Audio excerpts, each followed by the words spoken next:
el plan, desde el año 91 en que usted hace este informe alabando las bondades del Plan Insular de Ordenación de Lanzarote, hasta el año 99 ya quedó en desuso? No, en desuso no he dicho. Lo que he dicho es que no había sido no había sido desarrollado, en primer lugar. Hay que tener en cuenta que el plan insular lo que establece para una parte de las áreas, no para todas las áreas, la ordenanza de paisajes singulares, lo establece con carácter transitorio. Lo que dice el plan insular respecto a las áreas en el artículo 3129 es que, y en el 3114, es que se debe redactar con urgencia el plan rector de uso y gestión, e incluso da unas directrices para unos objetivos para ese plan rector de uso y gestión, que se debe además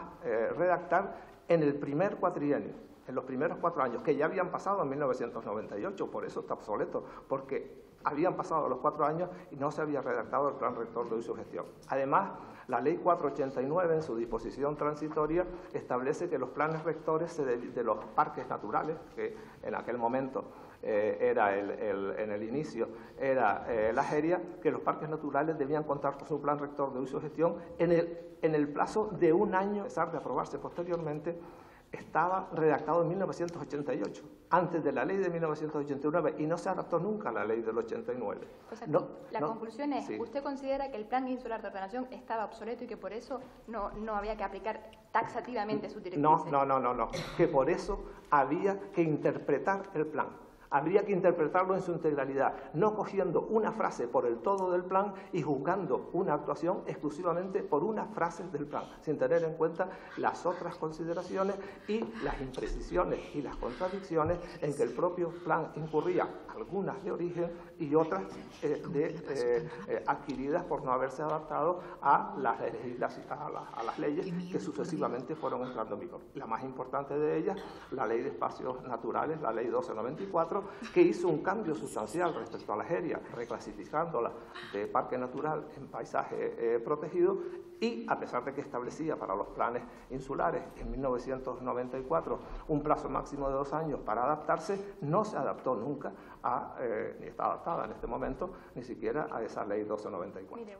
Depende de cuál sea el concepto de movimiento de tierra que en cada normativa se establezca. O sea, hay movimientos de tierra se hacen en la GERIA todos los días. Es más, la GERIA es solamente un ingente movimiento de tierra realizado por los agricultores de la zona a lo largo de 3 siglos de historia. Entonces, lo que hay que conseguir, analizando de forma integrada el plan insular, que es extenso y complejo, es analizar de qué movimientos de tierra que puedan ser incompatibles con el lugar en donde se hacen esos movimientos estamos hablando. Y si hay otros movimientos de tierra dentro del plan insular que sí están permitidos dentro de ese mismo espacio. Ese es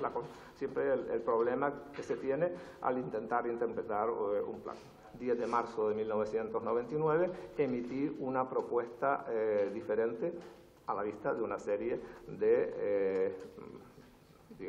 actos que se habían producido en el expediente. Hacía una serie de alegaciones, 3 alegaciones en concreto. En el primer punto de la alegación señalaba la solicitante que el objeto de la solicitud era la construcción de un almacén para procesar, ¿sí?, para transformar las cosechas del terreno donde se situaba ese propio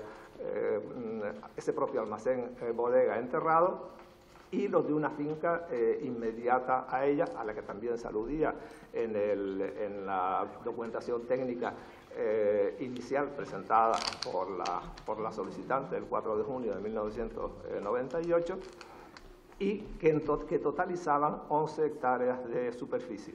y que el objeto era procesar la uva procedente de esa producción de forma que pudiera plantar y mantener la que ya estaba plantada y con ello mantener también el paisaje. De 2 expedientes más de solicitudes de bodegas, en un caso de una ampliación, en otro de una nueva implantación semienterrada, y los 3 expedientes, las alegaciones de doña Pilar del Río, que fueron rescatadas, como sucedía siempre que había una incidencia de ese tipo, fueron devueltas por el Servicio Jurídico de Urbanismo, al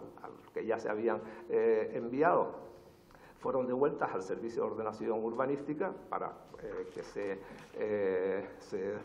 considerase las alegaciones que se habían producido, y por otra parte venía también a propuesta técnica, ya con los informes sectoriales cumplidos, venía también un expediente de una sociedad anónima de transformación, Vega de Yuco, que se edificaba en Masdache, en una parcela de 58.900 metros cuadrados, con una edificabilidad de 300 metros cuadrados, semienterrada, y también venía una petición, una solicitud de don Antonio Suárez, en nombre de Bodegas Diama, para una ampliación en superficie edificada de una bodega que tenía pues, prácticamente en la misma zona de doña Pilar del Río, enfrente. Entonces, esos tres expedientes están sobre mi mesa el 10 de marzo del 99, el de don Antonio Suárez para pedirle documentación porque estaba incompleta, y ya el de Vega de Yuco para hacer la propuesta técnica, la revisión del expediente y enviarla ya al servicio jurídico para su resolución. Entonces, esa es la causa de que revisase entonces la solicitud que había hecho antes a la vista de las alegaciones y a la vista de la coincidencia con otras bodegas, que lo que en principio parecía ser una solicitud aislada o una iniciativa aislada de un propietario de la jería, pues se convertía en algo, al parecer, un poco más relevante al coincidir las tres, y eso me obligaba, digamos, a revisar el criterio utilizado entonces y, en su caso, era 3 veces más favorable a la proporción adecuada que la que se tenía. Luego entendí que en las circunstancias que estábamos de haber incurrido hacía ya 6 meses en silencio positivo y teniendo la referencia proporcional dentro del propio instrumento de planeamiento por el que nos regíamos, pues podía salvar esa posible óptimo deseo de contar con un informe favorable. Porque, en primer lugar, el informe del Cabildo no está diciendo que no se puede autorizar. El informe del Cabildo, en sus